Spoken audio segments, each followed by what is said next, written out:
Peace, peace, peace, love, light of healing, peace, love, light of healing, peace to the gods, peace to the earth. Y'all climb on in. Blessings. Baruch Hashem Yahweh. Baruch Athan. Baruch Atah. Bless y'all. Climb on in. Yes, I'm finna give y'all 10 steps to unlocking the secrets to your healing. So make sure you got your pen. Make sure you got your pads. We finna go in. Peace, peace, guys and earths. How y'all feeling? We finna go in today. I'm gonna go in. I'm gonna be very detailed. I'm gonna try to cram all of this in one video. Hopefully I can. If not, then I'm gonna try to cram it at least in 2 videos. But we do got 10 steps that we have to go over in very great detail. So we're gonna move kind of fast, y'all. So just like keep up, write down everything, and then if y'all got questions at the end, I got y'all. Yeah, I know y'all. And if y'all looking at my face right now, look how bad my face done broke out. I went to a spa. Man, and I got a deep tissue. What's massage we do? Lymphatic? We got lymphatic massages, y'all. And while I'm getting my massage, they say, do you want a natural face detox? We have these natural products we're going to put on your face, and it'll just be very good. So, man, they put that stuff on my face, y'all, and it broke my whole face out. So I'm going through my little ugly phase right now. You know what I'm saying? I don't hold it against them, but it couldn't. Whatever they said that was in that natural product, it couldn't have been that, because it ain't no natural products ever broke my face out like that. But y'all climb on in. We're going to talk about it. Bro, you were thinning out. Yeah, of course, man. I've been Look, I do kettlebell training every day. I eat very, very healthy. I'm down to 145, y'all. Check me out. 145. 145. This is a medium shirt. You know what I'm saying? Don't look bad at all. I see my packs coming in, my pecs out, you know. It feel good. So the come from 180, for real, 189 all the way down to 145. And we did it in about what? 9-10 months? Yeah. About 9-10 months. You know, we ain't use no drugs, we ain't do no testosterone. We did this all natural. Detoxing, intermittent fasting, eating whole foods that we grow our own selves, cutting out anything that have an ingredient list. If it have an ingredient list to it, I won't put it in my mouth. If it's more than one, if it say it's an eggplant don't have an ingredient list on it. It's just an eggplant. If it's an apple don't have an ingredient list. It's just an apple. So if it have an ingredient list to it, I won't put it in my mouth at all. Doing that, work out every rising, never miss a rising, except on Sundays. And then we do yoga, stretching, and meditation. And then, just really treat my body right, doing herbs and just flushing my system. You look up and you started off heavy. You look up, you be thin in a mug. You be like, damn, I didn't lose weight. I lost waste. When I got rid of that metabolic waste, all of the weight left with it. So, it's a beautiful thing. I feel good. I've never been as energized as I am. I feel like when I did my 120-day juice fast, I ain't gonna lie, I actually feel a lot better now, though, because when I was doing my 120-day juice fast, I didn't work out. So working out building back up my muscle, like I ain't seen no triceps and biceps in a minute. I'm actually seeing those. So, I love this journey. I'm healing along with y'all, straight up. So look, if y'all ready to get this started, type in some 9s. Please have a pen and a pad, y'all, because we are finna go over a lot of information. All right, a lot of information. Yeah, thank y'all. I know my face against, and what I've been doing on my face is, of course, when you naturally lose waist, you're going to lose that face fat too. But I also been strengthening my jaw structure.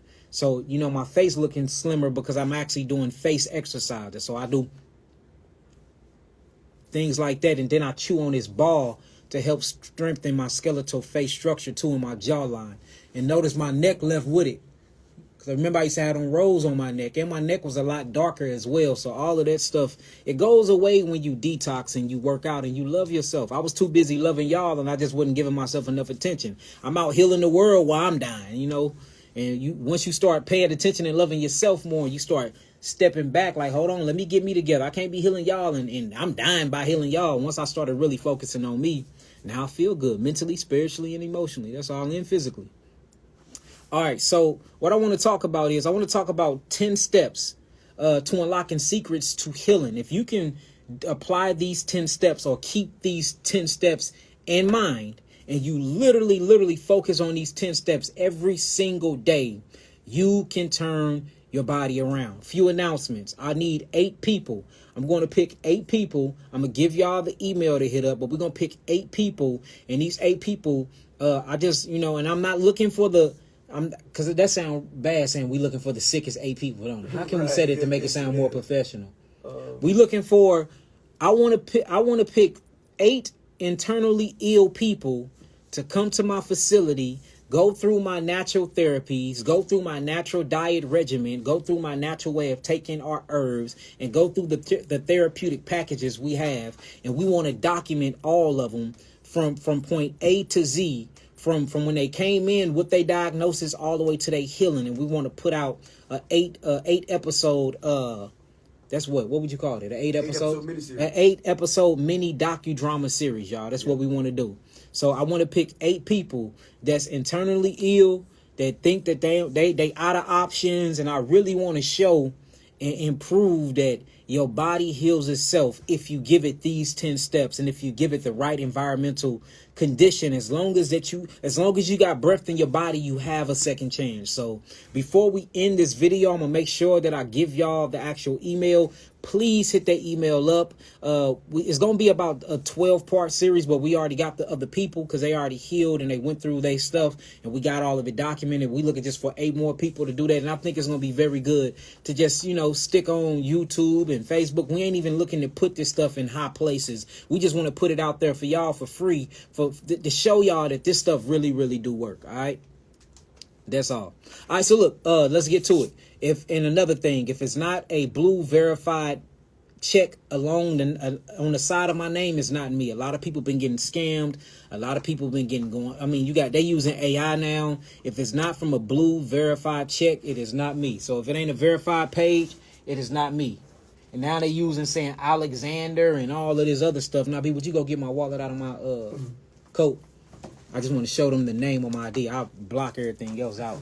Yeah, because now they saying Alexander Yahki and Yahki this and Yahki that, Yahki Hickman. I'm finna show you my government name. It's the actual name that's on my Facebook. That's how I was able to get it verified. So if it's not coming from Yahki Rapha Elohim with a verified check, or Yahki Awakened with a verified check, it is not me. If the page is not verified, do not send these people your money. No, my actual ID. What you done here? I don't know what you done grab. You grabbed my insurance. That's the insurance card. You know what? I flipped that over. So, look, let me get all this out the way. Does that make sense? Look, check that out, y'all. Y'all see that name? Look at that. Yahki Rapha Elohim. That's what it say. So that's the actual government name that I have, y'all. So once you actually go on there and you see that blue verified page, that's me. Quit talking. I know y'all desperate. Quit talking to people that's not me and giving y'all money to people that say they me. And look, these are the telltale signs. Hit me on WhatsApp. Hit me on Google Voice. No, I don't do that. Let me give you a reading. We don't do readings. We don't do none of that. You can either come to the clinic to see us, 2402 North Highway 67.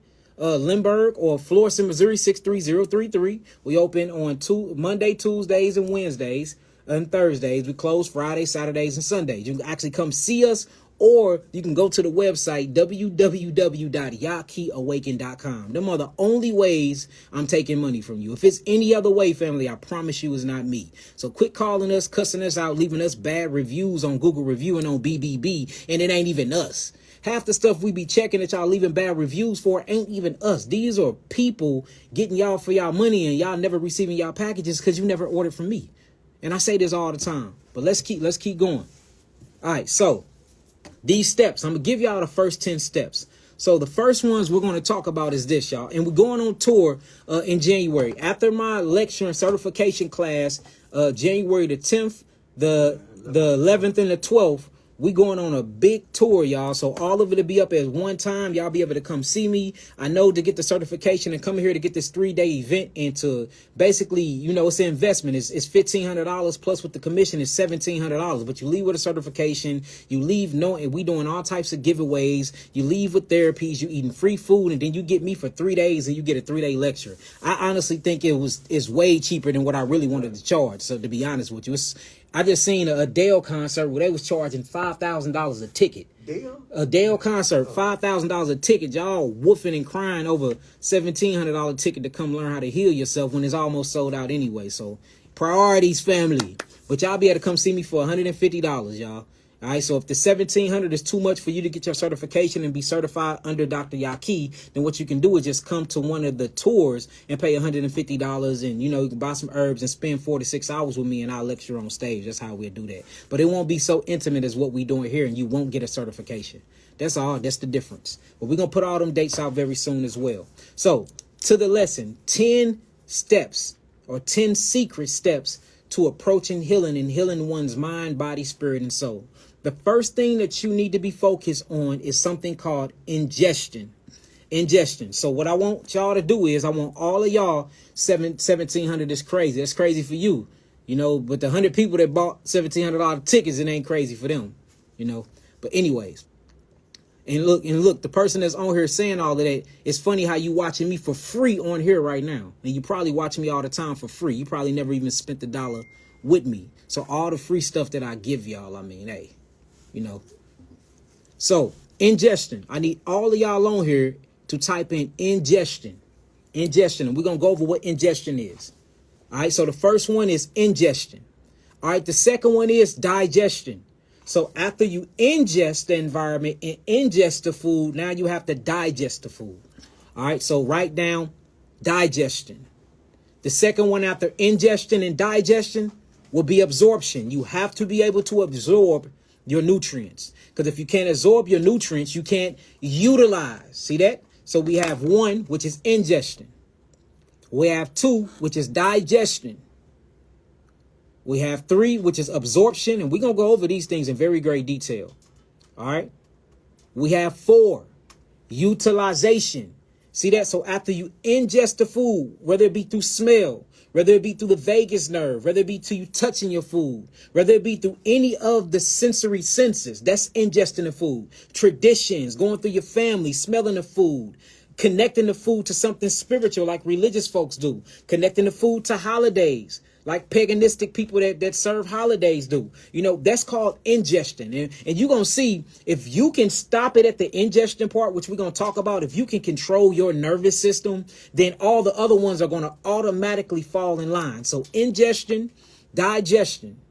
Once you digest the food, you absorb the food. After you absorb the food and the food is finally inside of the bloodstream, you have to be able to utilize what you absorbed. Then after the utilization, you have to be able to what, y'all? Eliminate. All right. You have to be able to eliminate. And if you do not eliminate these foods, what's going to happen is congestion. You see that? Congestion brings on toxicity. Toxicity brings on deficiency. Deficiency brings on adaptation. Adaptation brings on mutation, and your mutation brings on a detoxification. The detoxification is symptomologies that you have been programmed or trained into believing that are diseases. So I'm going to go through over that one more time, and then we're going to dive in. I'm going to pull out the cadavers, and I'm going to show you that if you can check these 10 things and make sure that I don't care what you got going on, you can get rid of it. Not me. You. Only thing I'm doing is giving you the information. That's all I'm doing. See that? You are the healer. You have the power. I just have the knowledge to teach you and educate you through me taking myself through these things and then giving you the herbs, giving you the diet, because I'm a nutritionist. I'm in natural science and health. So I'm giving you the information, but I'm not healing you. You doing the work yourself. I can never be on a high horse and be as egotistical as I used to be and take that from you. You are the healer. I'm the educator.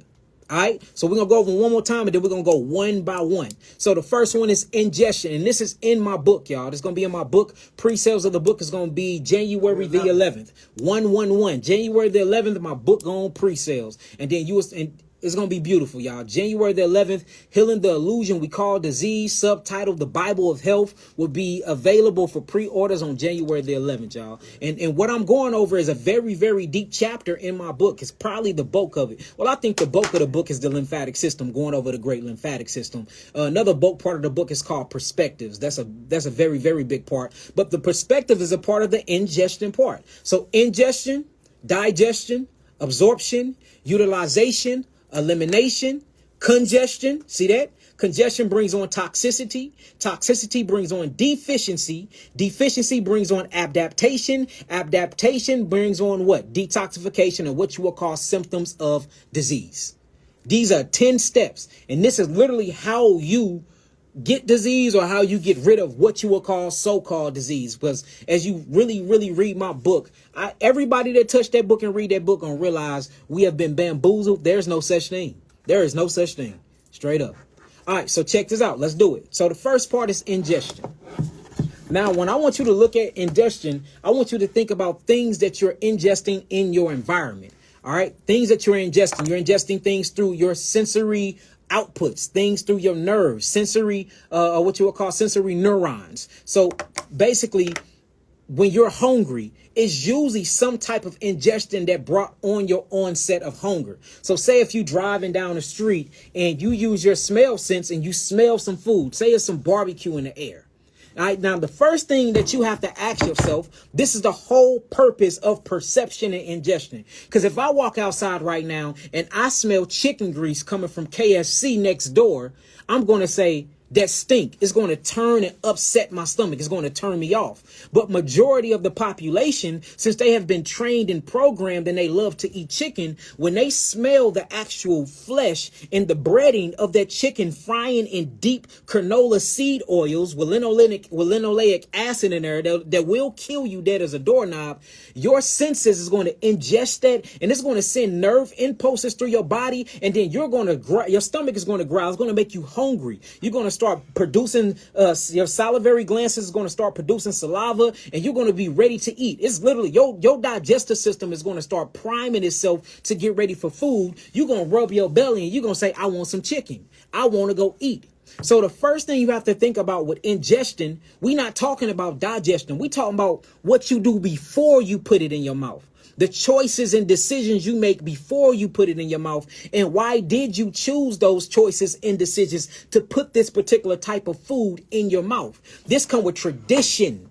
You see that? This come with what you was taught by your mother and your father. This come with cultural pressures. And that's what I had to get out of. You remember, I'm a Hebrew. I come from a Hebraic Israelite background. I used to love to stuff my palate with lamb, with goat, with bison, with all these other foods. I couldn't wait for the holy days to come around, for Pesach to come around, Passover, Feast of Unleavened Bread, Sukkot, Tabernacle, what we coming across now, which is Chanukah, what you call Hanukkah. Because I know I was going to be feasting for 7-8 days and stuffing my body with all of these red meats and all of these unsaturated fats, and just all of these things that's going to be really harming my body.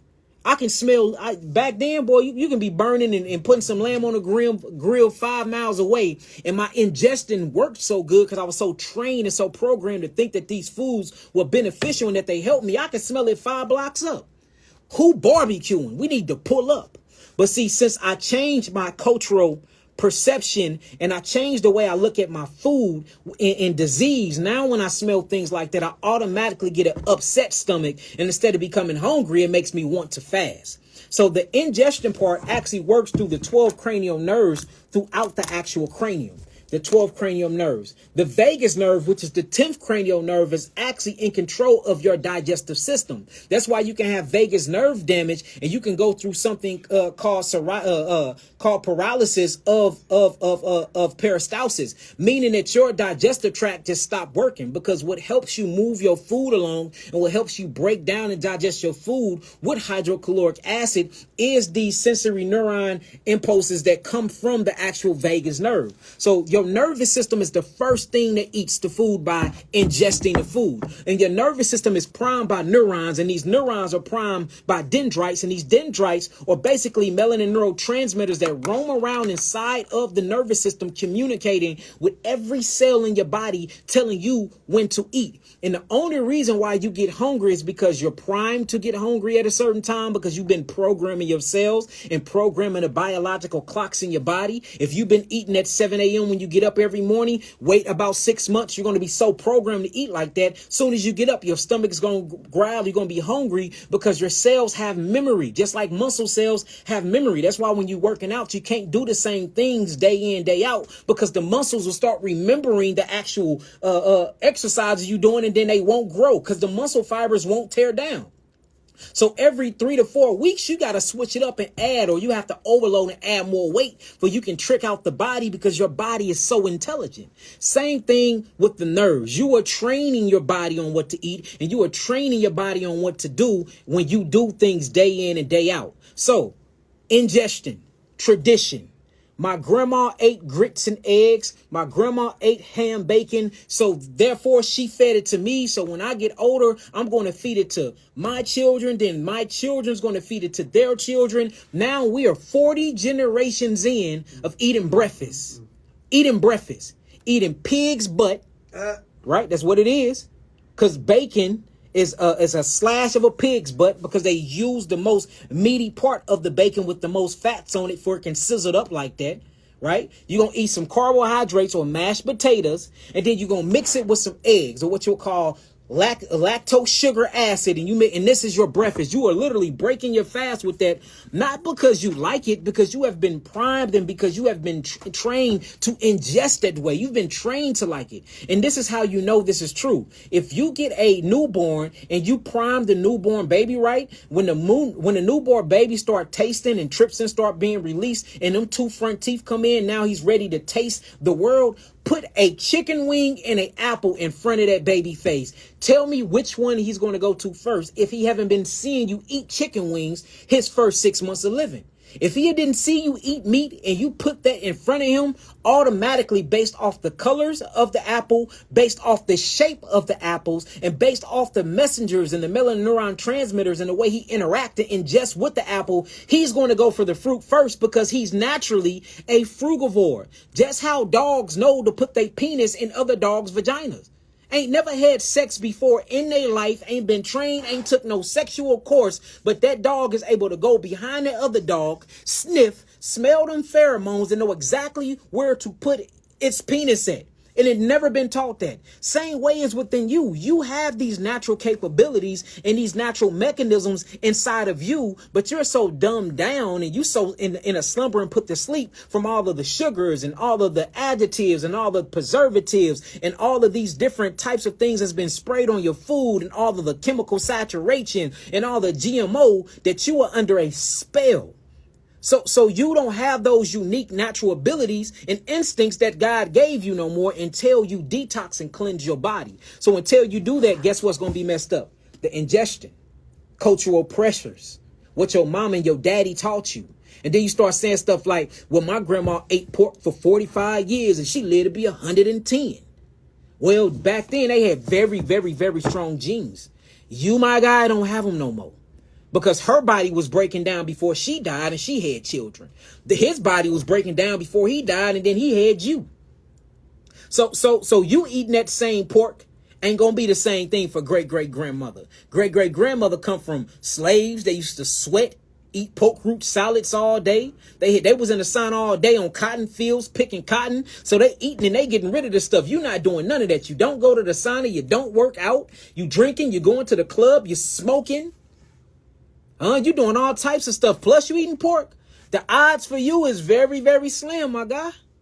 So we have to really start taking all these things in. Ingestion is the most important part. I know y'all think digestion probably is utilization because you need to utilize all of the nutrients to go throughout the blood.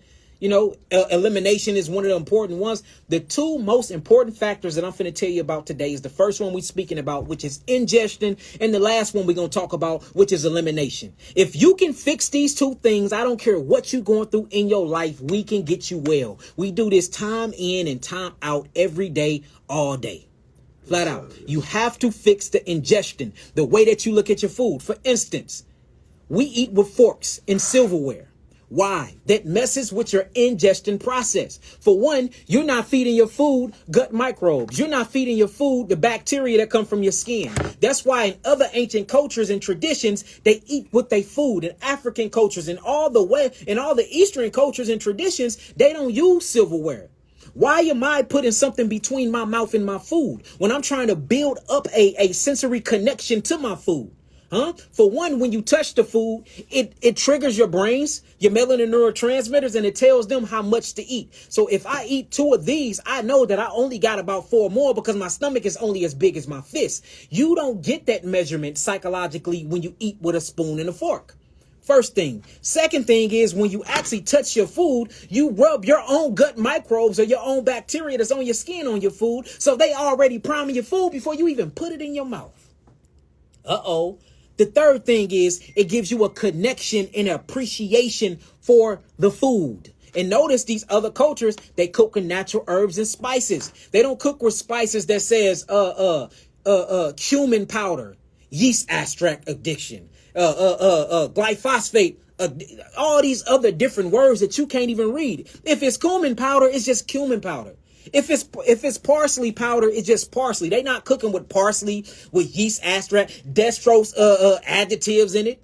See, that's another thing. So notice they cook with natural herbs and spices that doesn't have an ingredient list. They eat with whole foods that's colorful because the colors take your brain and your body through color therapy. I know if I'm eating red today, that means I need root chakra healing. If I'm eating yellow today, not only yellow is good for the sacral chakra healing, but it's good for the gut microbiome. If I'm eating white is going to be antibacterial, probiotic induced, and it's going to help my so-called immune system. If I'm eating green, I'm getting in all of my vital nutrients. I'm getting in all of my amino acid, and it's going to detox the hell out of my digestive system. So the colors matter. Your plate's supposed to be colorful. What's colorful about a brown, crispy, burnt chicken wing? What's colorful about a burnt honey glazed biscuit? And if your ingestion is wrong, when I say crispy brown chicken wing, you probably having a sexual orgasm. Ooh, I need me some chicken. When I say the honey glaze, you probably having a sexual or you probably sexually stimulated from me hearing it through you being primed and through you being programmed for ingestion. You see what I'm saying? I don't think y'all realize how psychological food actually is. Food and eating is a psychological process because you have a choice before you eat the food. Just based off the very choice that you have before you eat the food and on what foods to eat shows you that the ingestion is spiritual. It's before we even talk about put it in your mouth, it's already a psychological exchange that go on between you and the food. And guess what you have to do? You have to agree to the bull crap you put in your mouth. And usually 9 times out of 10, you know the bull crap you put in your mouth is bull crap and nutrient deficient as hell anyways. So this shows you that we are enslaved. We're enslaved to our senses. We're enslaved to our bellies. Our bellies and our nervous system have become our gods. And we're not serving our proper God, which is our higher self or our almighty creator, because we are so enslaved to our lower animalistic primal nature. Straight up. I'm gonna tell y'all a secret. You know, I'm gonna be vulnerable with y'all. I've been on a fast. Now, B can tell y'all for how many months now? 9-10 months. Going on a year. When I say when I say real discipline, I've never been this disciplined in my life. I can say the only time I've been this disciplined is when I did that 120-day juice fast. And I remember talking to Bobby Smith. When he first got on the frugivore diet. You know what I'm saying? And he was just telling me, thank me for putting them on, and I inspired, and he jumped on it. And I said, brother, you inspired me because I haven't been able to find that discipline like I found after I had my heart attack. I said, I'm damn near, and I said I'm damn near gonna need another life-threatening scare to get my together. I told him that. I said, I'm damn near gonna need another life altercation that's a near-death experience to make me do that again. You know what I'm saying? And thank God that I found it, and thank God that I really honed in and was like, you know what, enough is enough, and did that. Because some people, I'm a hard-headed person. I'm a rebel to the core. I was a rebel ever since I was born. My mama couldn't control me. Grandma couldn't control me.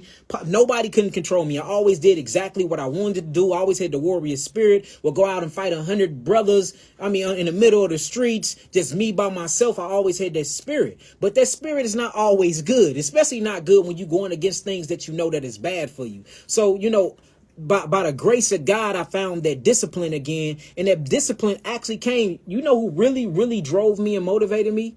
Cali Muscle. Cali Muscle. He had said something. He said the reason why I couldn't, he said, I used to listen to Yahki all the time, but I could never really change over. Even though I knew what everything he was saying was real, I couldn't change over because I seen he was overweight. He said, how is this overweight dude here talking all of this good stuff and it makes sense and it sound good, but I'm sitting here eating unhealthy and I'm muscular and I look good. You know what I'm saying? But he's talking all this good stuff, talking about everything he eating, but his face fat. You know what I'm saying? I can obviously see his neck fat.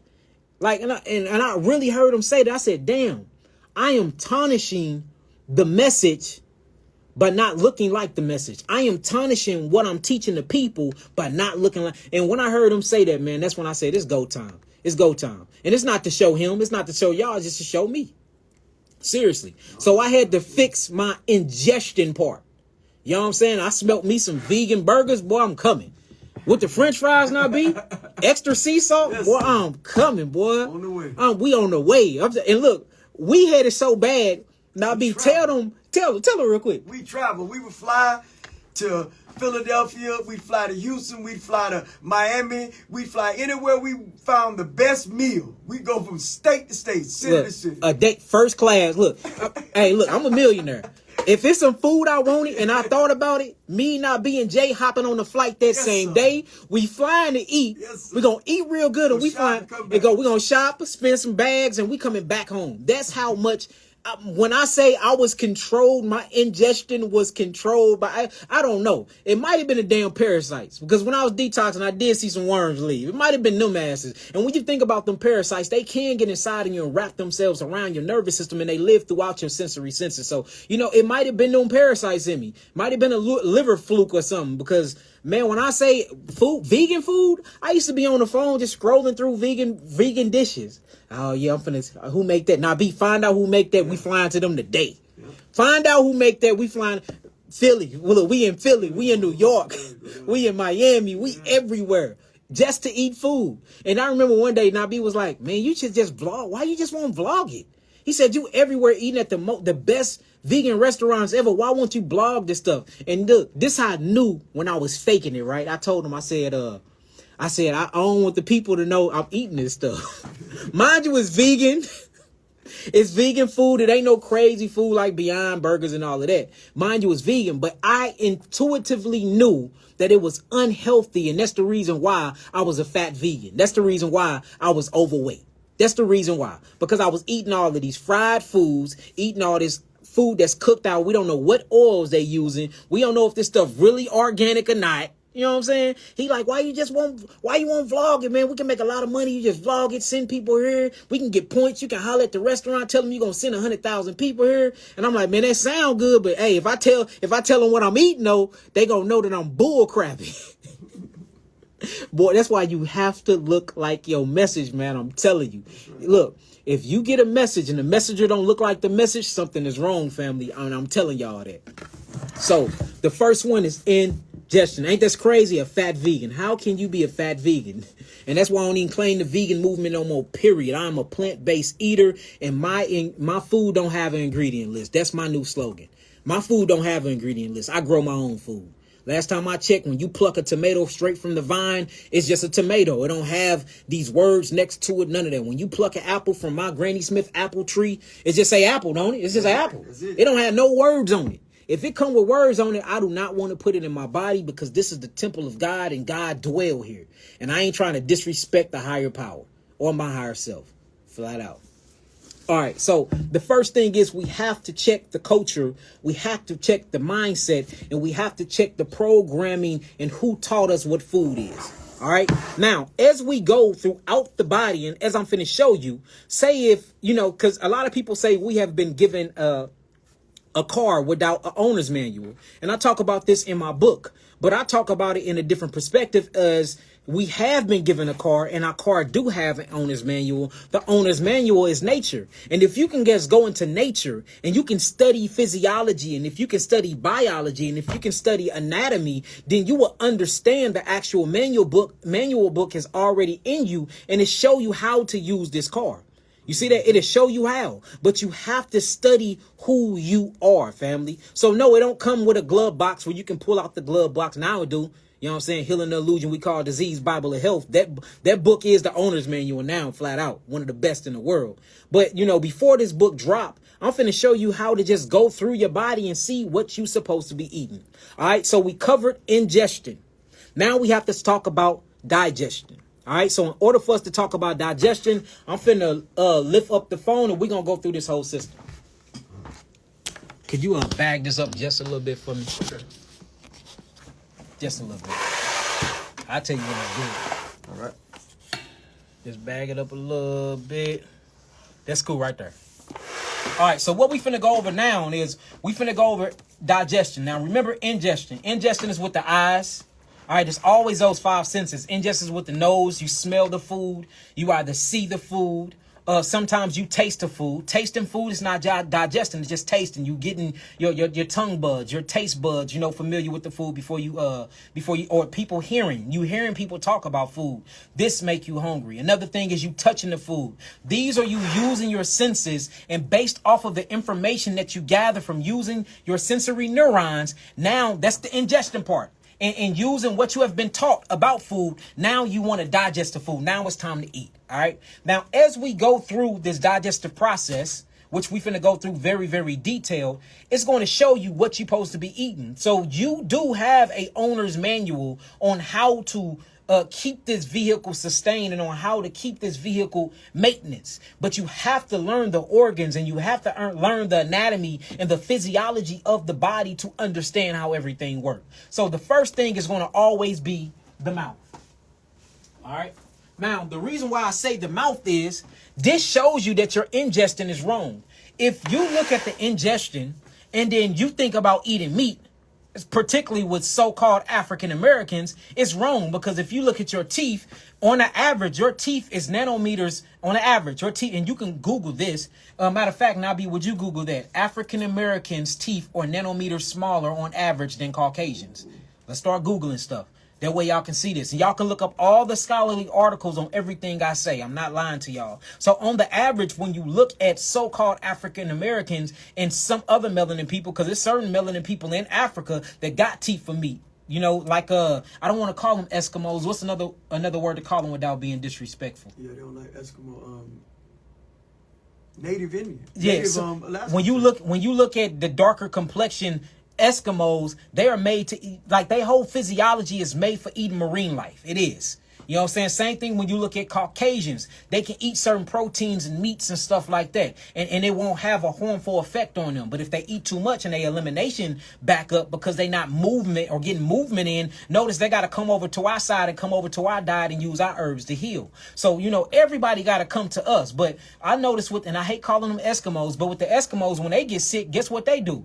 They'll get fish and let it rot. And then they eat the rotten parts of the fish, and all of that all the bacteria from that rotten flesh actually heal their body because it replaces the gut microbiota that's already within inside of them. And I try to give y'all the analogy of the birds all the time. When you look at the bird kingdom, there's many different types of birds. There are birds that eat nothing but meat, what you'll call carnivore birds. These are things like hawks, things are like eagles, things are like vultures. They love to eat nothing but meat, but these are birds. But then you got other birds that eat nothing but nectar, like the hummingbird. They like to eat the nectar and the sap of trees. They only eat nectar. They only eat sweet stuff. Then you got other birds like parakeets who are nothing but fruits and nuts. They love nothing but fruits and nuts. They only eat fruits and nuts. You will not catch a parakeet eating actual other foods or other birds or other anything that dies. You see what I'm saying? So these are all birds that's a part of the fowl kingdom, but based off the geographical location of these birds and based off of their physiology and their biology, they eat different things. Same thing when it comes to what they call the human race. When it comes to the so-called human race, you have these different ethnicity groups that come from different geographical parts of the earth that's comprised and made of different biology, and they eat different things. So if you look at it on a small scale, you would say, oh, we all have the same cells. No, we don't.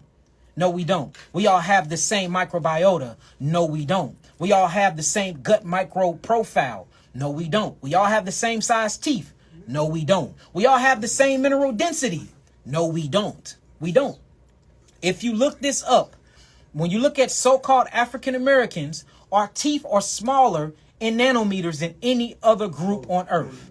See that in nanometers? You can look that up. If you look at our skeletons is different. That's why if you die and you decompose, they can take your skeletal cells, or what you would call your bone structure, and they can tell if you're black or white just based off of that. And that shows you that you have a physical difference and a biological difference from other races.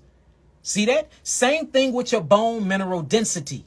Your bone mineral density. You have more dense bones and minerals in your body than any other race or species of people. Same thing with your bacteria. Your prokaryotes and bacterial portfolio is more of a variety than any other species on planet Earth. And that's the reason why, since that, you have more cells. It was a video I did where I said that so-called African Americans have more cells than Caucasian people. It got blown up and went viral. It was a lady scientist on there. Sounded convincing, but you don't know what you're talking about.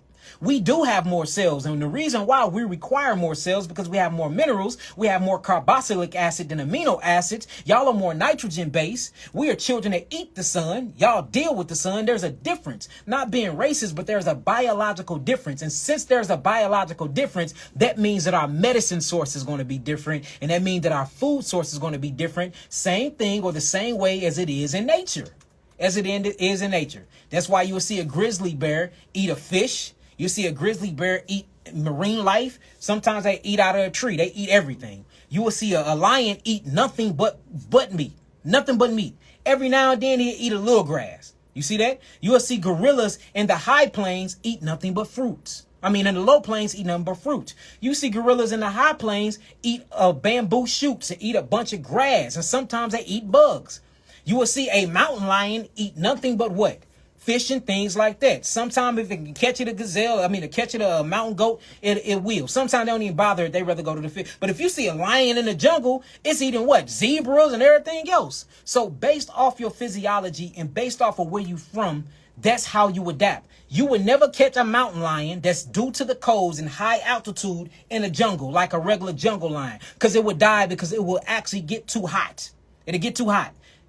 Same thing with an actual jungle lion. You will not catch a jungle lion in the mountains where there's snow at. It would die because it would get too cold. You see that? The beautiful thing about human beings is we go through something called adaptation, and we're going to talk about that. All right. So once we get past the ingestion part, let me show you how to do the owner's manual. And as we do it, I'm going to talk about Caucasians and I'm going to talk about so-called black people. That way the Caucasians know what they eat because they pH is different too. Like, for instance, if you look at the pH of our gastro juices, the gastro juices of African Americans is actually lesser than the gastro juices of Caucasians. It says, according to research, study have shown that African Americans generally produces less acidic gastro juices compared to Caucasians. It's right there. It gives you the article. It comes from the National Institute of Health, from the government-based racial differences in gastric functionings amongst African Americans and Caucasian Americans, secretions, serum gastric, and histology. It's right here, y'all. Everything I'm saying, you can pull this stuff up. So what I'm finna show y'all is, as we go through the digestive process, if you go through the digestive process and you eat according to your biological makeup, you won't have a problem with absorption. You won't have a problem with utilization, and you won't have a problem with elimination. But if you are eating food based off of European concepts, if you are eating food based off of Asian concepts, because we love, and that's the thing, when you look at so-called black people, we don't have our own food. We do, you just don't know it. You like Chinese rice. We call it the Chinaman where I'm from. You see what I'm saying? You like all the Asian foods. You like European, you like Ethiopian food. Not saying Ethiopian food is good. It's one of my favorite dishes when it's critiqued right for my biology. But everybody come and have their culture on their plate in America, except the original Americans, which is you. You the only one that don't have your ingested cultural programming on your plate. You have been programmed by another people to ingest food, so you eat what everybody else have told you to eat. So now you addicted to soul food. But when you look at what soul food is, these are the slops. These are the leftovers of the delicate portions of the food that you eat. And since we are such a creative people, we done turned this stuff into a whole delicacy, into a whole christening, into a whole tradition. And now our people are dying because of high sugar and because of hypertension and because of Helicobacter pylori. All these things is not even supposed to be within our system because we are out of our culture and we're in the culture of other peoples, and you have to eat according to your biological makeup. So that's going to make your ingestion different. That's going to make your digestion different. That's going to make your absorption different. That's going to make your utilization different. That's going to make your elimination different. So that's going to make your congestion totally different. That's why we're dying faster than any other people on this planet. That's why we're the highest in disease other than any other people on this planet. I'm not saying we're dying more, but we are dying faster. Who's dying more is the actually Caucasian race because they're dying and not reproducing. But we are dying faster, and we're dying faster of diseases that if you just walked in this clinic, I can just give you a different perspective and I can give you your culture back and you be like, hold on. And you can come see me in 2 months later and you'll be feeling way better, way better. That's all I'm saying, family. So once you have tackled the ingestion, when you eat your food, the first thing is the teeth. Now, this is called the owner's manual. You have a manual. It's just in nature. Look at your teeth. Your teeth are not sharp. Yes, you do have canines. Your canines are not this long. You see that? You do not have the capability to tear meat from the bone. Let me say that again. You do not have the capability to rip and tear flesh from the bone. Just based off of this, the first thing is the biting of the food, the chewing of the food. You cannot properly break down proteins that come from animals' flesh. Your teeth, if you look at your teeth and how they're widespread, they were made for fruits, for herbs, for seeds, for nuts, and certain vegetables.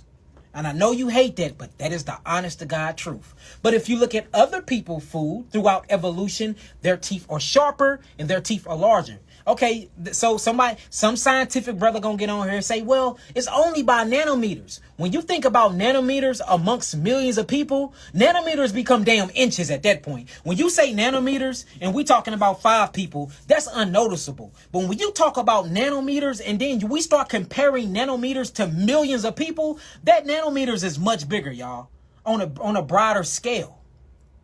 So your teeth are smaller. Your teeth or have more wedges in them. Your teeth are wider. Most of their teeth are bigger and their teeth have sharper points, showing you that you're not made to eat what everybody else eat. You are a frugivore at nature. Now, once you start chewing this food, guess what's happening? Now you're producing something called amylase and you're producing something called trypsin. Trypsin and amylase is actually produced by the salivary glands and produced by the pancreas. Here go the pancreas right here. Now, when you look at amylase and you look up trypsin, these are alkaline digestive enzyme secretions that happen in your mouth. Guess what these alkaline digestive enzymes are made to do? To actually alkaline and further break down the food. So now you super chew this food up and then the food goes down the esophagus. When the food goes down the esophagus, it's going to follow this pathway. Matter of fact, let me get this right here.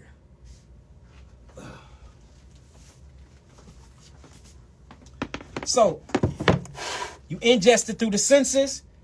You chew the food. Now you chew the food. Now remember, if you ingesting right, you're eating what your biological makeup told you to eat. Only reason why you know that is based off your owner's manual. Only reason why you can understand or learn understand, should I say, and learn your owner's manual is by going to physiology and anatomy and comparing yourself to nature.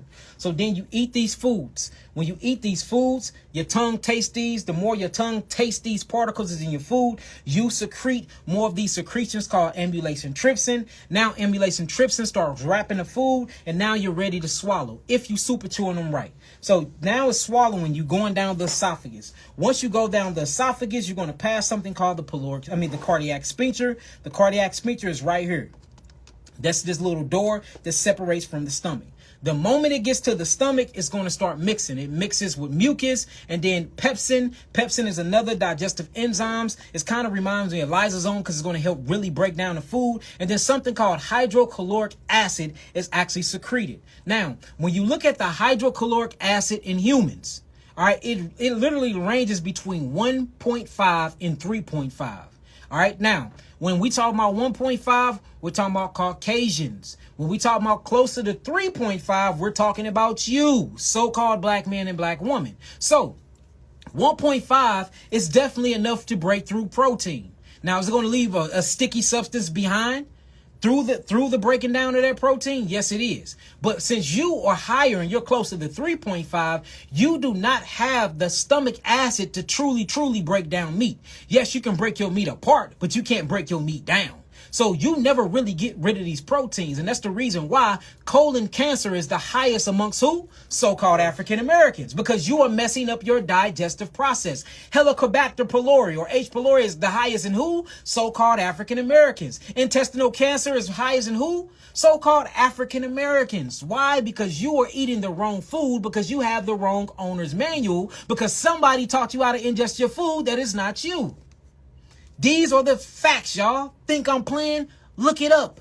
Test me on everything I say here today. So this is the digestive process. So the food now gets into the fungus of the stomach. This is the fungus of the stomach. This is the atrium wall of the stomach. This is the body of the stomach. Fungus, body, atrium walls. These little grooves actually mix with mucus and pepsin, and then hydrochloric acid comes out. Now the foods begins to break down. Now, based off the food you eat is going to be how long the food takes to literally break down and decompose in your body. All right. If you eat an apple, once it gets into the stomach, 30 minutes. Once it gets into the stomach, 30 minutes. And luckily, apples come with fiber. That's called a whole food. You see what I'm saying? Meat, days. Look, when I say meat, days, and you never really break them down. Did you know when Elvis Presley died, and he's a Caucasian? Did you know when he died, and he died of some type of colon cancer? Do you know he had up to 10 pounds of flesh from steak still inside of his digestional tract? Did y'all know that? That been there for years, decades. Do y'all know how much mold and putrefaction that come from? So this even show you when other people that can eat meat eat too much of it and take advantage of it, it kills them too, y'all. See that we all gonna have to come back to the superior diet that I'm talking about right now. So once the food goes in based off the type of food that you eat actually breaks down. Yes, you have foods that breaks down faster. Your fruits are going to break down fast. And now, according to our diet, which is fruits, some vegetables, nuts and seeds, the fruits are going to automatically break down first. The second thing that's going to break down is going to be your watery vegetables. Then it's going to be your nuts, depending on the nuts you eat. Last to break down is always the seeds, because they have so much of a nitrate concentration in them. So they're going to break down last. And then after that, it's going to be vegetables that do not have that much water in it, like arugula and kale and things like that. And some kale don't even break down. Dinosaur kale, you eat it, it's coming out the way it went in. You see what I'm saying? Same thing as chia seeds and certain seeds. You eat them, it's impossible to break them down. Another kernel that don't break down at all is corn. You eat, even if it's Peruvian purple corn, you can still extract some nutrients from it, but you can't break it down, so it's going to come out whole. Now, based on what I just told you, now we have to talk about food combinations. So I used to tell you to always eat your fruits first, to let your fruits digest and break down first. And then that way, because you don't want to eat a vegetable that's going to take a long time to break down, to eat a fruit on top of it, because it's going to cause putrefaction and fermentation. And then boom, methane is going to be built up because all the microbes going to be trying to break it down. So now you're going to get bloatiness, you're going to get gas, and then you get yeast. You can get yeast infections in the intestines, and you can actually get yeast and thrust on the tongue for that. But the more and more I'm studying, I'm starting to see that you probably should eat the fibers first and put the fruits on top of it. That way the fibers can have you slowly release the sugars from the fruit. That way it won't spike your blood sugar for long periods of times and weaken out the pancreas. But that's a whole nother topic that I'm going to talk about. So then once you eat all these things go through something called the pyloric sphincter. So this is the cardiac sphincter. Now it's going through the pyloric sphincter. The pyloric sphincter is another door that opens up to the small intestines. All right. So now we're going to talk about the small intestines. So once you get to the small intestines, we got to talk about the liver. Let me see if I can find another one. Matter of fact, here's one right here.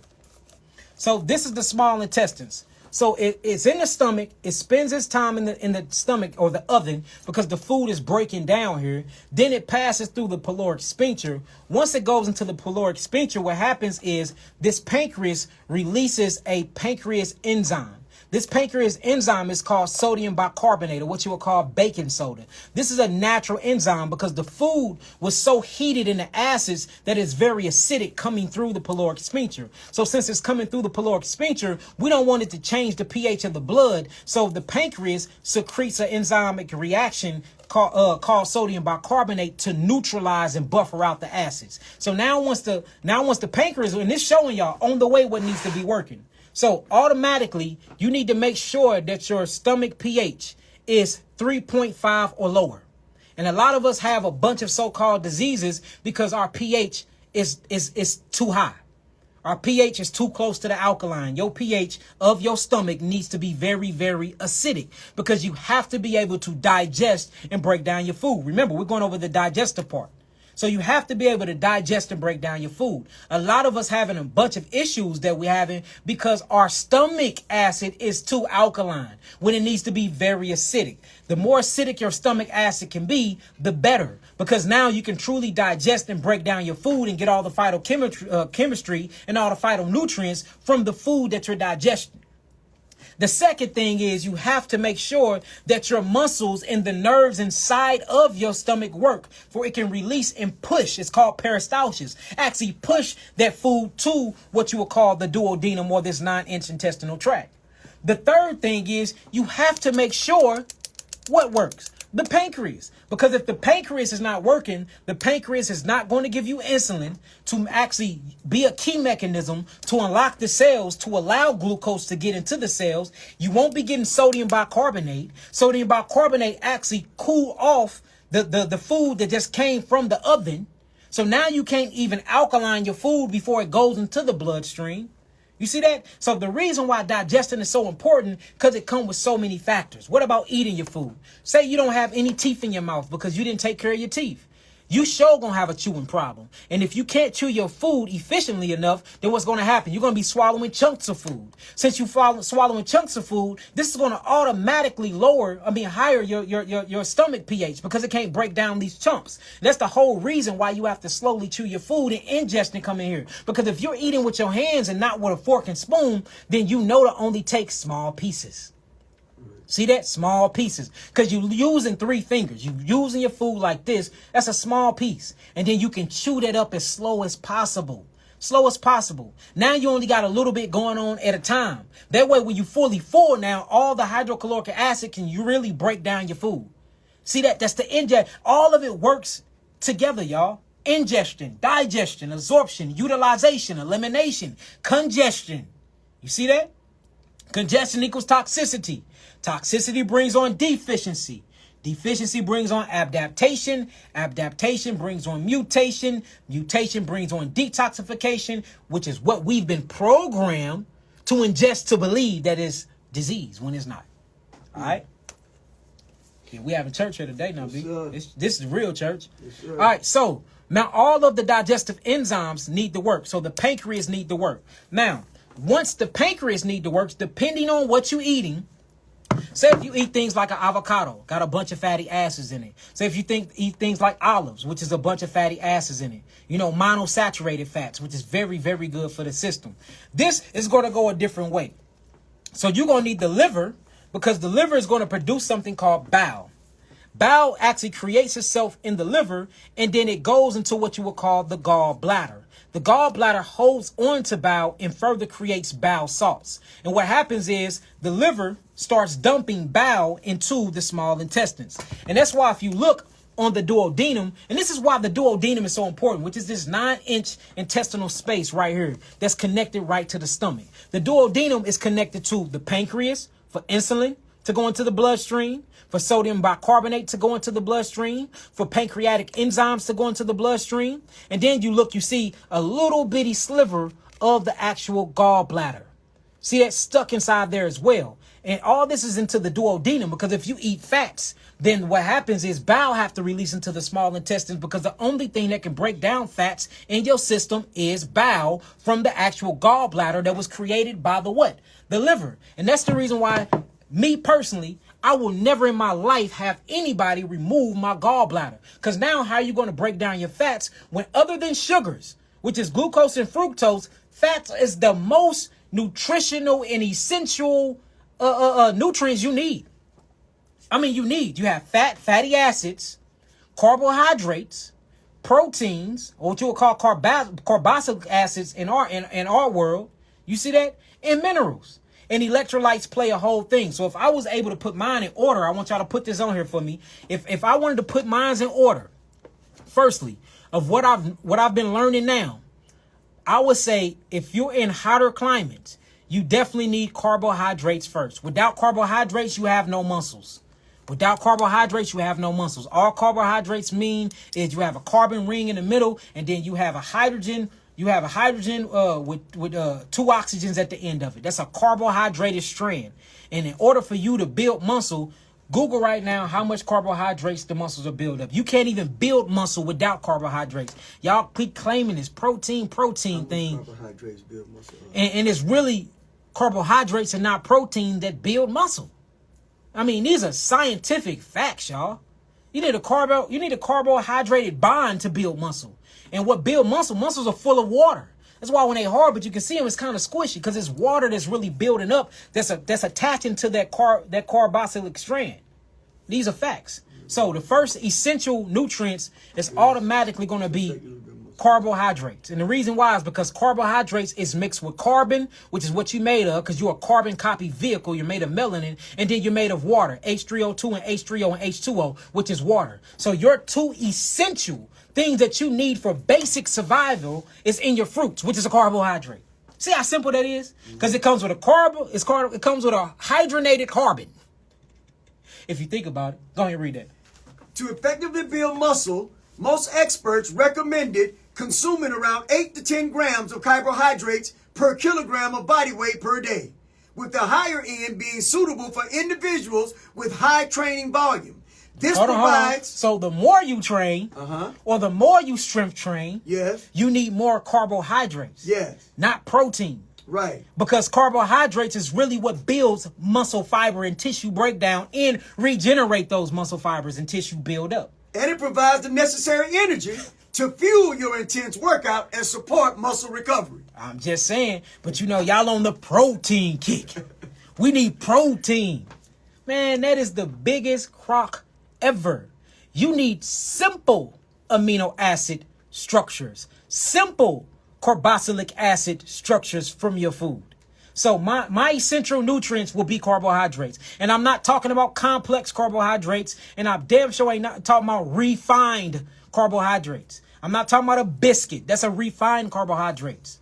You see that? I'm not talking about cupcakes. That's a refined carbohydrates. I'm not talking about spelt that you make out of the bread. That's a refined carbohydrate. Once you start doing all these things to it. I'm talking about the carbohydrates, which is what you would call fruits and vegetables.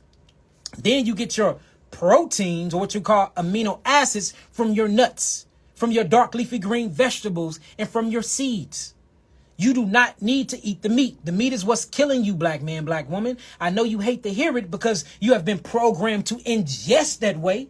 But look, it's messing up your digestion. It's messing up your absorption. It's messing up your utilization. And it's damn sure congesting you, stopping your elimination pathways, which is causing you to be deficient. This deficiency is causing adaptation of the cells. The adaptation is causing mutations. These mutations is what you call cancer. And a cancer tumor, the last time I checked, was the body naturally trying to heal itself. Just saying. Ooh-wee. So I'm talking about natural foods that have no ingredients. From source to mouth, from soil to table. That's what you need to be doing. You need to be lessening the carbon footprint between you and your food. And usually if it comes in a package, it is bad for you. I don't care what it say on it. It's in the package. How long it's been here? Where did it come from? It came from Ohio. Damn, that's like 7 states away from me. How many trucks it's been in? How long it's been in this non-BPA free plastic? What did they use to save it that long?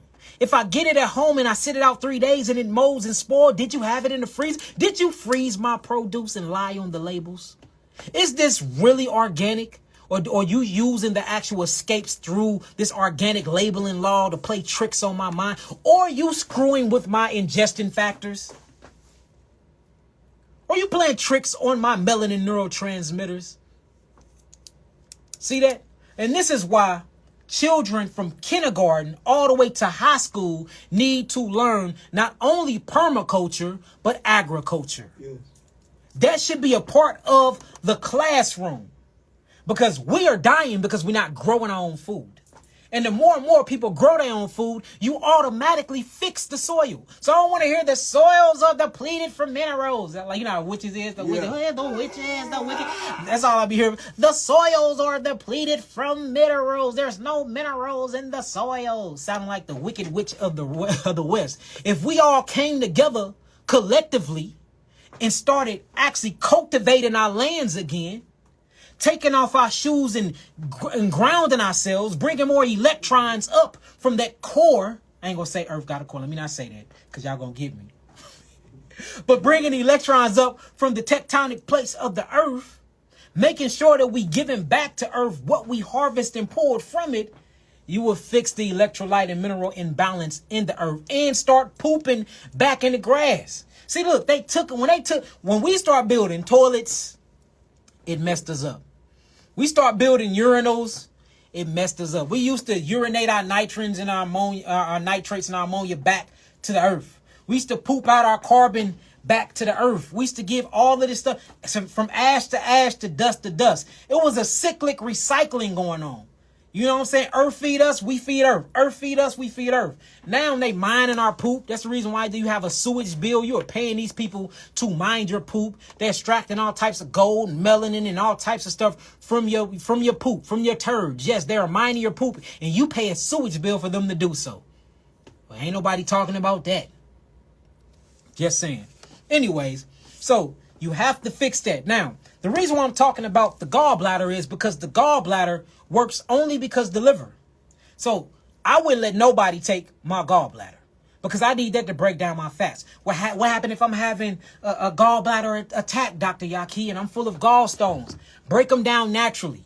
Break them down naturally. 6 days of nothing but apple juice. Yes. The malic acid in the apple juice. 32 ounces of Granny Smith apples a day.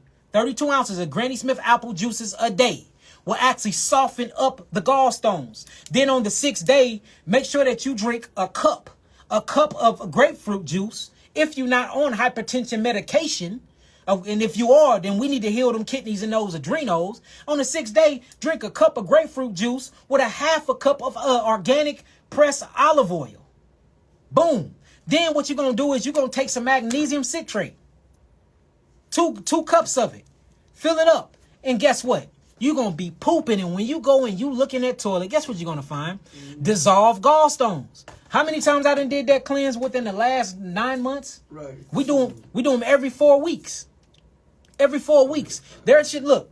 If the body was made for surgery, which sometimes I'm not extremist, sometimes you need surgery. I get shot right now. Now B is not going to go upstairs and get herbs. He's going to call 911, call them quick and get the best ones, because y'all need to get this bullet out of me. Y'all need to patch me up. So I'm not an extremist. But if the body was made for surgery, God would have created it with a zipper on it. And the last time I checked, there is no zipper on the body. You see that? Should nobody be getting galled? Why? If we can dissolve them. Why? That's like saying I have kidney stones in my kidneys. Take my kidney. Right. Why the hell you gonna know? We're gonna dissolve the kidney stones, right? Right? We're gonna get rid of the solidification and calcification, right? Huh? It's like taking my stomach. I need my stomach. That's what breaks down my food. You're not taking my stomach.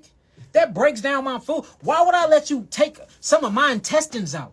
Especially some of my large. The transverse colon is where I get reabsorption in. I need to reabsorb every mineral I got. This body done been through some things. I need everything. Everything God gave me, I need it. Right. If you didn't need it, he wouldn't have made it with it in you. Right. These are facts, y'all. So, but that's that ingesting part. That's that training and learning and being programmed. And you just believe in people. And you're not going out here doing the research and studying and experiments and experiencing yourself. So this leads you blind. And when you blind, you will follow anybody you think that can see. And when you really wake up, you'll realize that they had you on the wrong path the whole time. Whole time. Thinking that they had the all-seeing eye. They walking you to a cliff. I'm just saying. All right, so now the liver. Making sure the liver works. So what we see is you have to have proper chewing. The teeth have to be in check, right? You have to have good oral pH.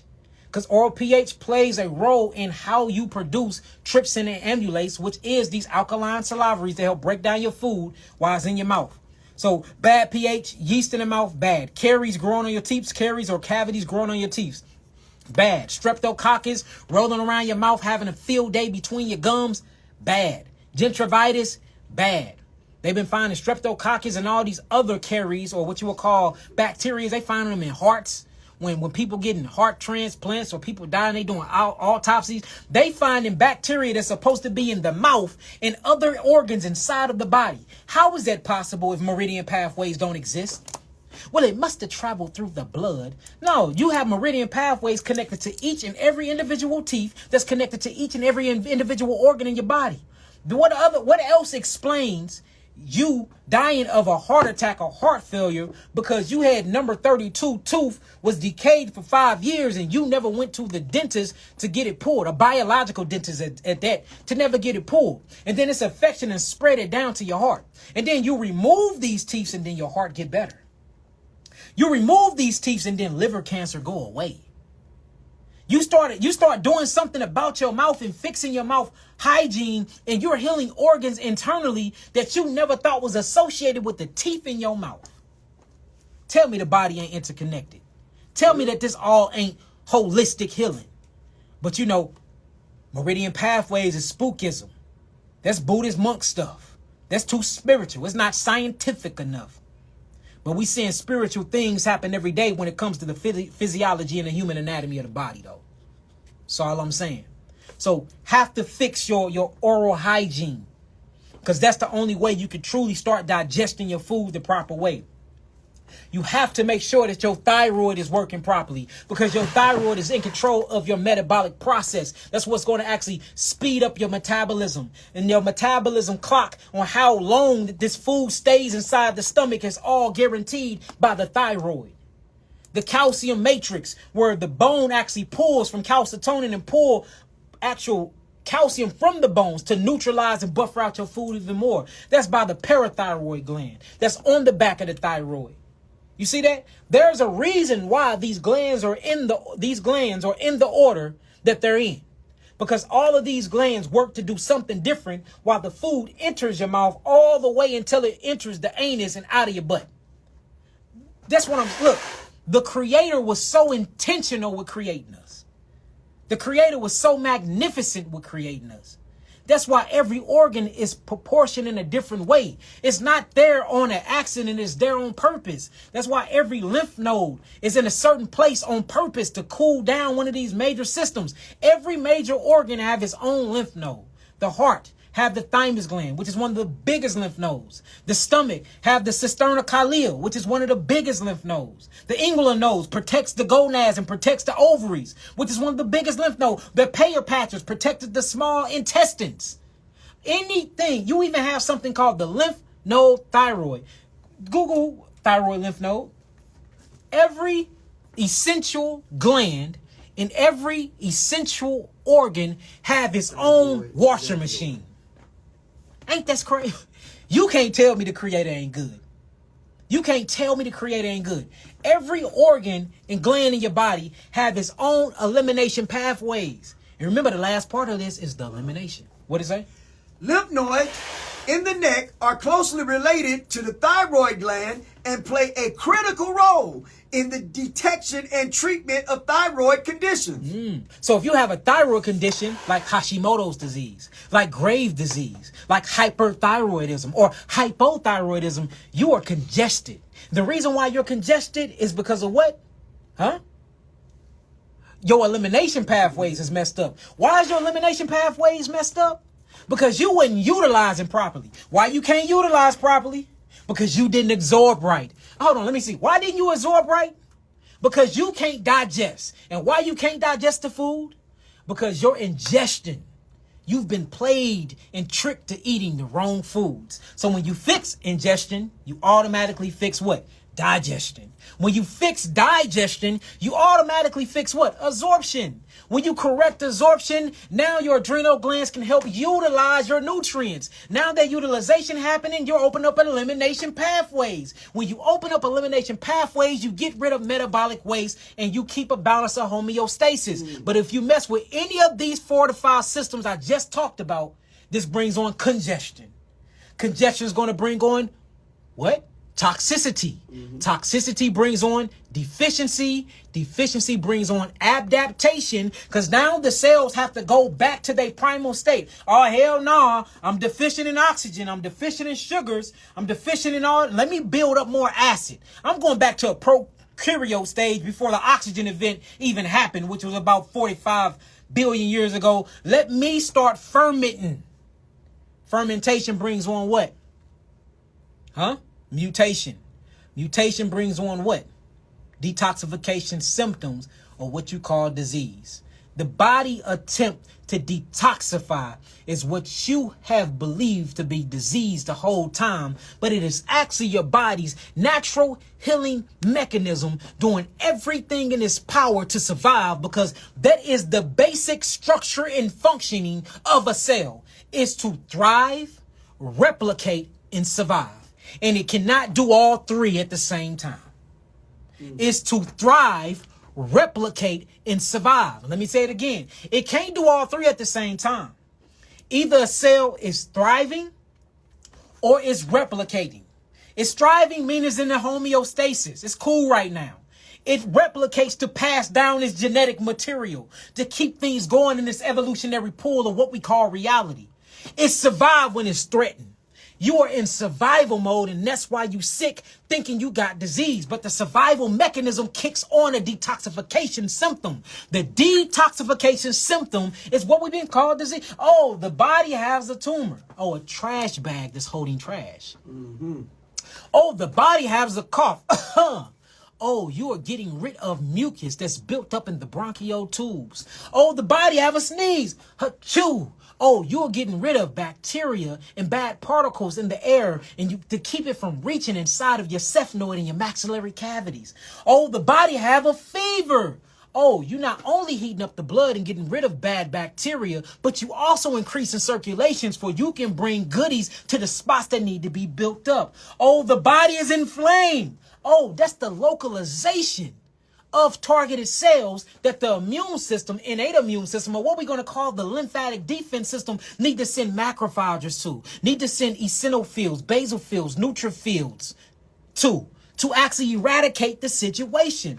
Oh, we have toenail fungus. Oh, you rather the toenail fungus be in your blood and not in your damn toes, the toes and the fingers or the extremities. That means they trying to leave the body, not stay there. Oh, he got thrust. You have been played. You have been bamboozled. You have been lied to. Healing illusion we call disease. Bible of health coming soon, boy. Pre-sales, pre-orders is gonna be January the 11th. This book will change the course of history, her story, your story, everybody's story. And I promise to God that. I'm telling you, this book gonna change the world. The Bible of health. I mean, man, I'm telling you. So. Now, where was I at?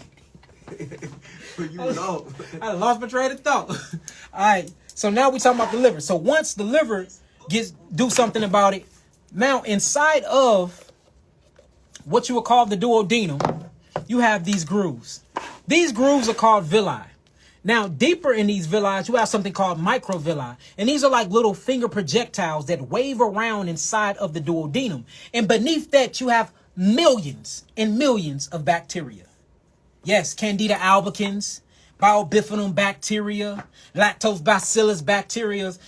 I did very, very good in microbiology in my course. I love bacteria. I love prokaryotes. I love eukaryotes. I love studying microbiology and I love parasites. We're going over parasites now in my course, and we're going over nutrition at Stanford University. And it's an amazing course right now, because it's like I already know this stuff.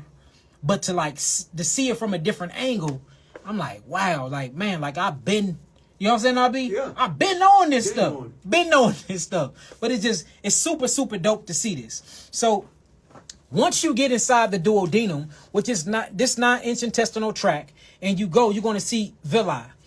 Deep within the villi is called microvilli, which is these fingers. Inside of that, you got bacteria. These bacteria are in there. Basically, it's like a workstation. They're breaking down fermented food. They're handing food and nutrients to others. And their whole thing is to take the food to what you would call blood capillaries. So they take the food to blood capillaries. And then once the blood capillaries open and this suctioning happen due to what they call, which is not true, but this is what they call them in the books. And don't get mad at me, Stanford. But they call them, what do they call them? They call them potassium and sodium pumps. But potassium and sodium pumps have never been proven. And Dr. Polyp did a very, very good illustration on this when he was talking and breaking down H3O2. So we never actually seen these pumps exist, but it just seemed like in science we make up stuff sometimes. I don't know why.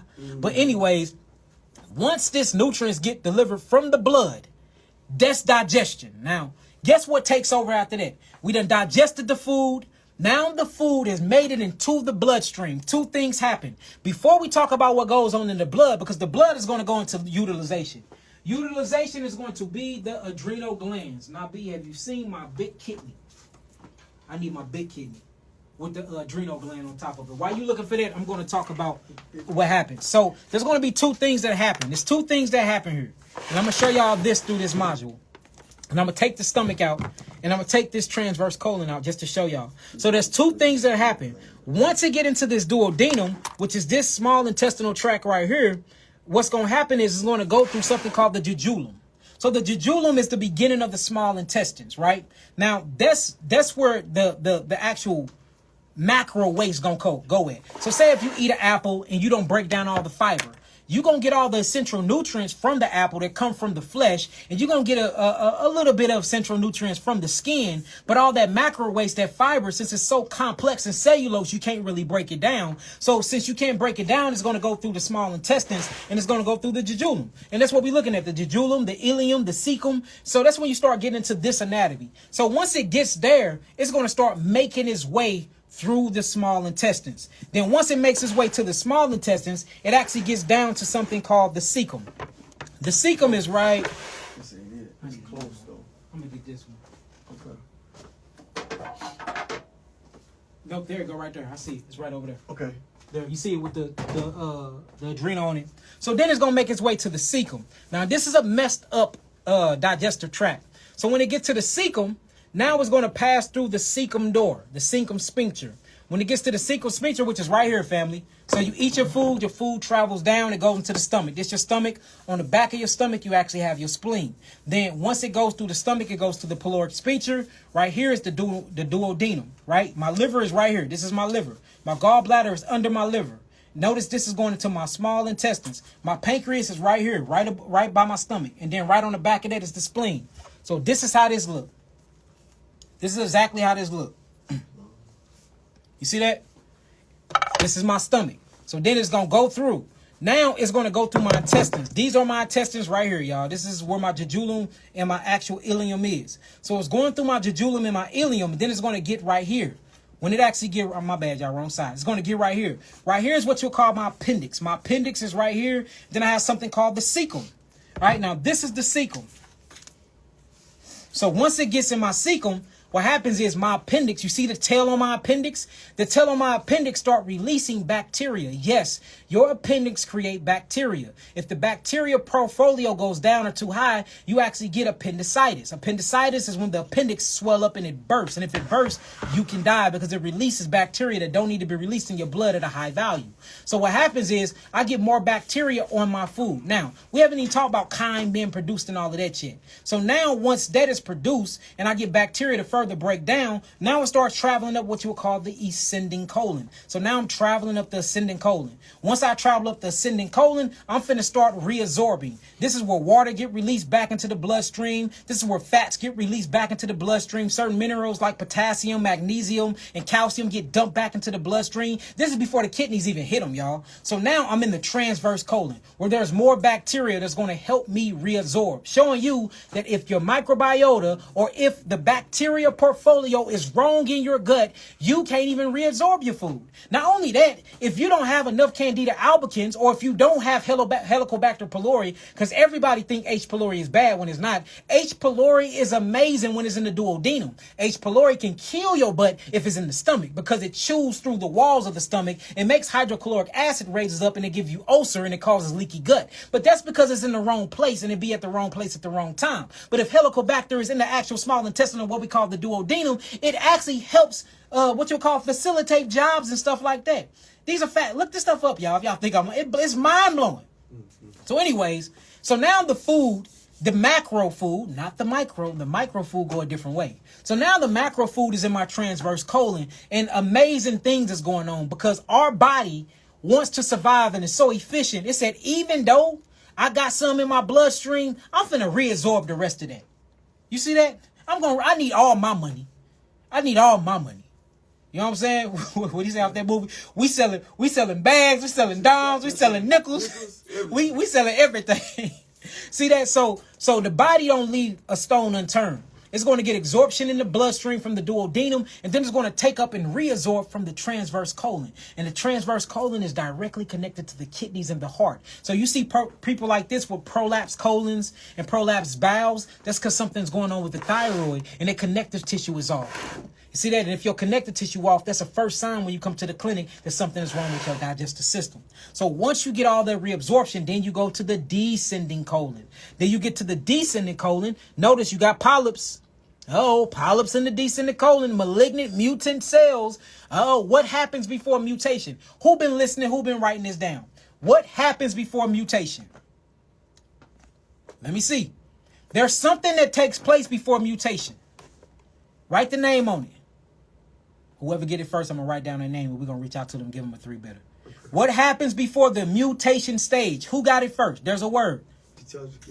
Adaptation. Alonzo Alpha Aries. Alonzo.alpha Aries. And we're going to give it to Worldwide. Worldwide, too. Yeah, Worldwide Casey, too. So let me screenshot this, and we're going to give it to both. No, if I screenshot, it's going to go dead.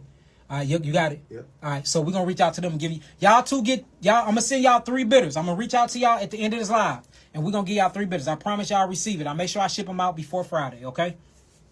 All right, so adaptation. So if you see mutating cells and polyps building up, that means some adaptation took place. Now, if adaptation took place, what happened before that? Come on, y'all. What happened? What happened before that? What brings on adaptation? What brings on adaptation? They get it, boy. Not toxicity. Toxicity brings on what? Deficiency. Deficiency brings on adaptation. Adaptation brings on mutation. And mutation brings on detoxification. That's why I cannot wait till y'all get this book, man. I'm telling you. Everybody, y'all still wrong, y'all. It's deficiency, family. Vibe Laddie here talking about some regeneration. No, that's what we trying to give you. They talking about some fermentation. Look, they say it's one of them Asians, huh? It's one of them Asians. So now, once it passes through the actual descending colon, it gets to something called the sigmoid colon. When it gets to the sigmoid colon, it goes to the rectum, and then through the rectum, the actual macronutrients make it into, it's supposed to be into the earth, but it's going to make it into the toilet bowl. Now, that's what the macro waste did. It went out through the large intestines. It went out through the colon. So if you have any type of prolapse in the colon or any type of digestive issues within the actual integrity of your small and your large intestines, you're going to hold on to that macronutrients. Macronutrients ferment. Once macronutrients ferment, calcium solidifies it to the wall.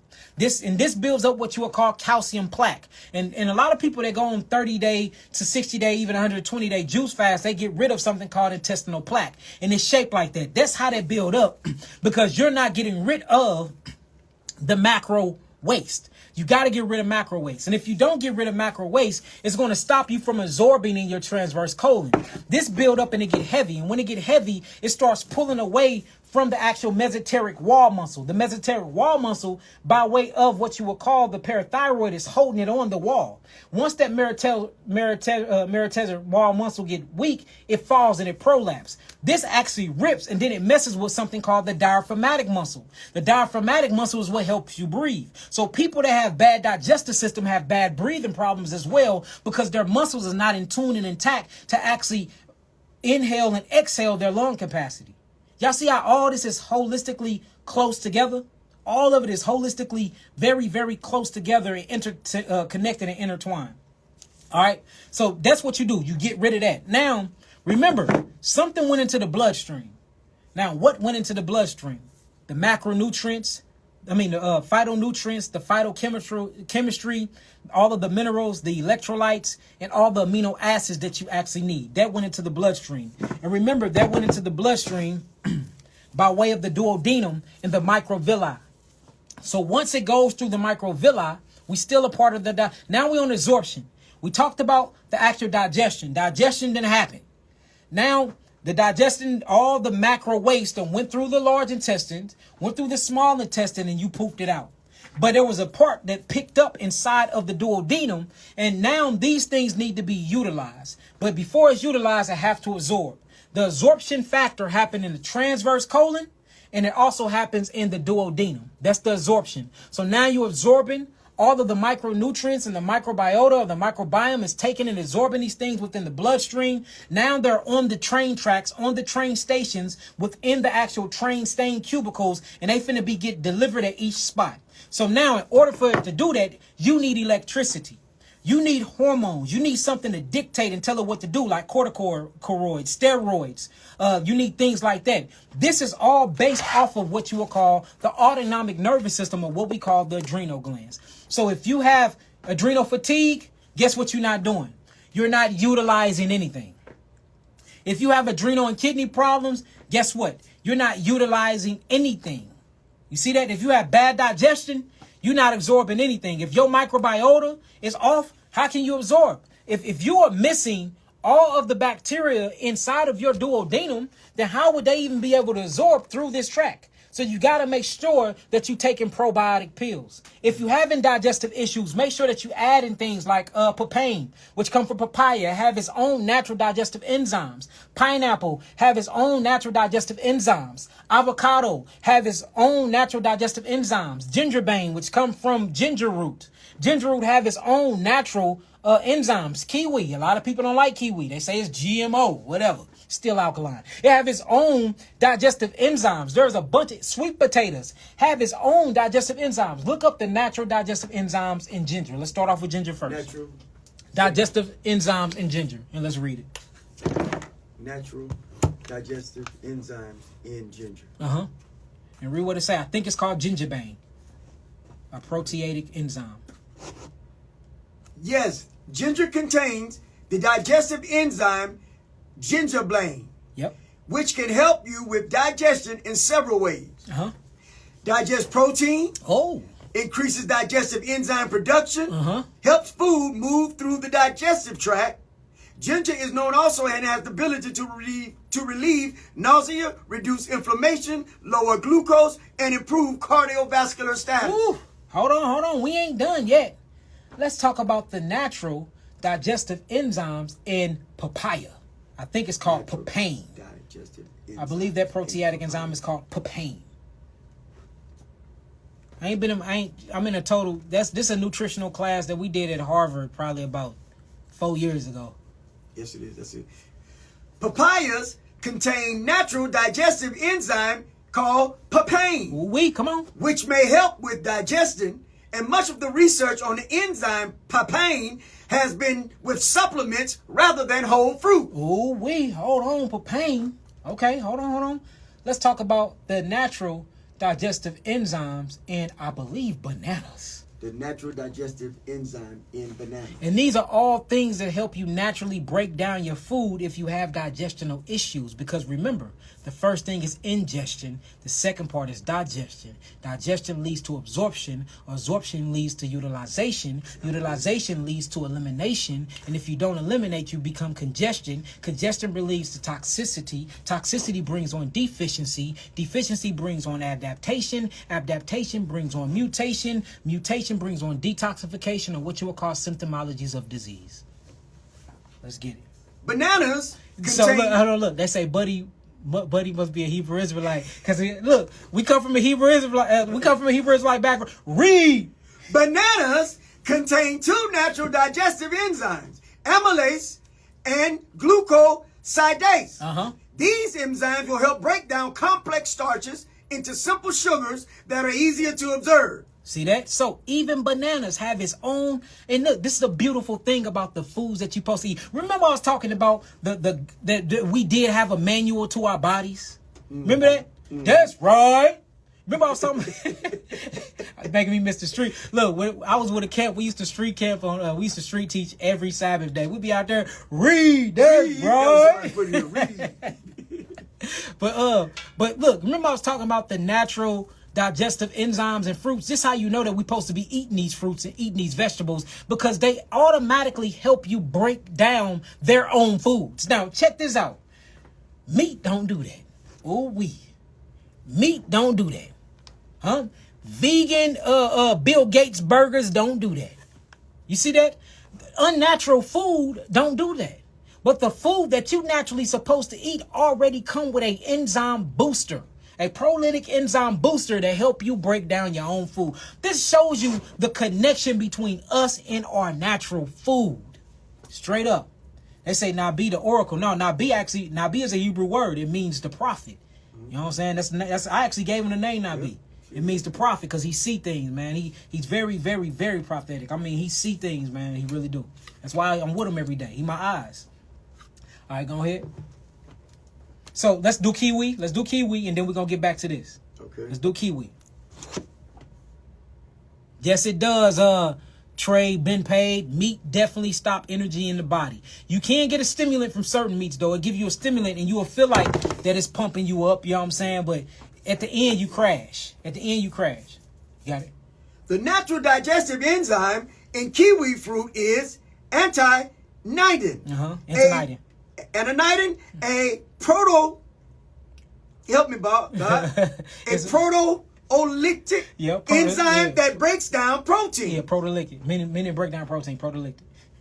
What it does is breaks down the proteins more quickly and completely than the body's natural digestive enzymes. It can help in the upper tract, and it can help reduce feelings of fullness after eating high protein meal. You see that? So now what we seeing is the foods we supposed to be eating that actually help you with your digestive process, y'all. We actually seeing these foods, we naming these foods. So if you having digestion issues, add these foods to your diet.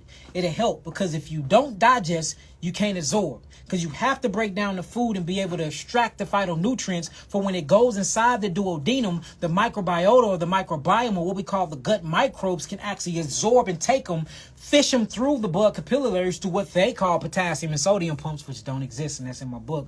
And then once it gets inside the bloodstream, now you need electricity, electrons. You see that? Not protons, but electrons to start donating to feed and to actually utilize the nutrients that's in the blood. Because it got to get from a station to a station. And guess what helped that out? The adrenal glands, by far. The adrenal glands. And the reason why the adrenal glands help is because it is what actually helps with your blood flow by way of epinephrine, norepinephrine, cortisol, and all these other hormones. And it actually helps you dilate and constrict your blood vessel to push and force the blood throughout the body. And then now all of this nutrients can make it into certain spots of the body where it delivers its goodies, and then the cells get it. So if you have any type of kidney issues or any type of adrenal issues or any thyroid issues or any hypothalamus issues, because remember, you have something called the hypothalamus, adrenal, and thyroid axis. Would you please look that up for me, Nabi? Hypothalamus adrenal thyroid axis. Hypothalamus adrenal thyroid axis. Thyroid. I call it the Godhead. You know how they say you got the Holy Ghost, you have God, and you got Jesus. This is what this is. Boy, I'm telling you. Wait till you read it. If you can fix those three things, it'll regulate your whole system. And I'm going to show you how to do that. Everybody keep asking for consultations. I'm opening up the clinic back up January the 10th. Ready? Yep, let's did it. The hypothalamus pituitary thyroid axis is a hormone regulatory system that controls... It's a feedback system, a feedback loop. Go ahead. That controls the thyroid function and maintains a homeostasis in the body. Go ahead. The HPT axis is a complex system of neoendocrine functions that extends from the hypothalamus to the pituitary gland and then the peripheral targets organs. Good God. Good God. I butchered that one, God. Now be boy, you belong in the butcher shop, man. But they got it. They got exactly what you meant. They got what you meant. So all of these things actually help regulate your digestive system, helps break down your food, contribute to the absorption factors, and last but not least, is a control of the autonomic nervous system, and it brings things into circulation for your cells can receive the goodies. Remember that the body is made of 150 trillion cells when it comes to so-called African Americans. It's about 50 to 75 cells when it comes to so-called Caucasians. The reason why we yield and use more cells and our cells divide and die and replicate more is because we require more bacteria, we require more minerals, and we require more what they would call proteins, or I'm going to call carboxylic acids. That's the reason why we have more cells. And these are just facts, y'all. So the body is made of 150 trillion cells, and each of these cells need to eat. Well, they only eat by way of the bloodstream, right? Each of these cells actually needs to communicate. They only communicate by the glandular highway, what you would call the nervous system. The nervous system is made of three things. You have the central nervous system, you have the enteric nervous system, and you have the autonomic nervous system. You even have something called the invasive nervous system. And the innate nervous system. And this nervous system actually communicates and tells and commands the cells what to do. Last but not least, once it goes through this utilization process, because you done ingested the food, you thought about it.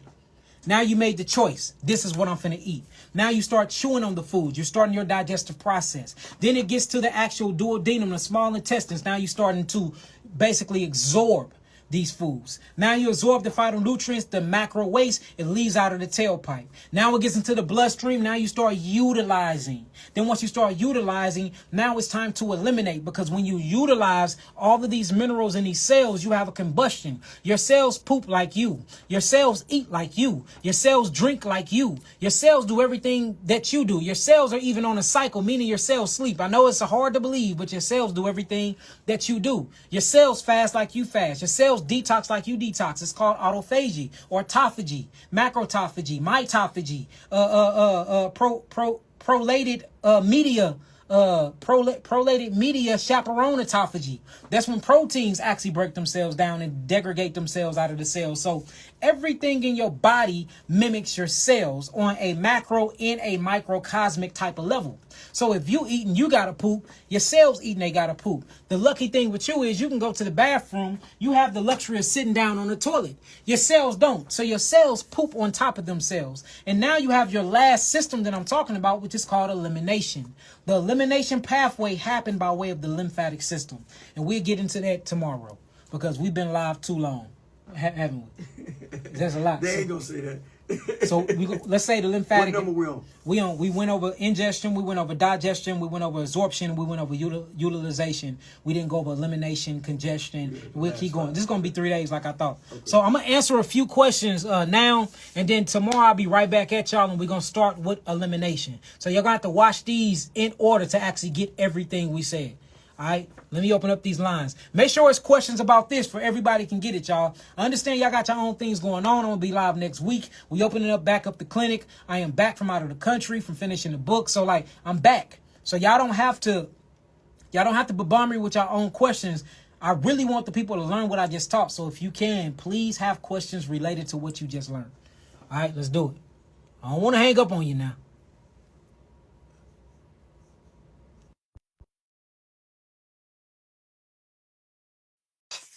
They be like, yeah, whatever.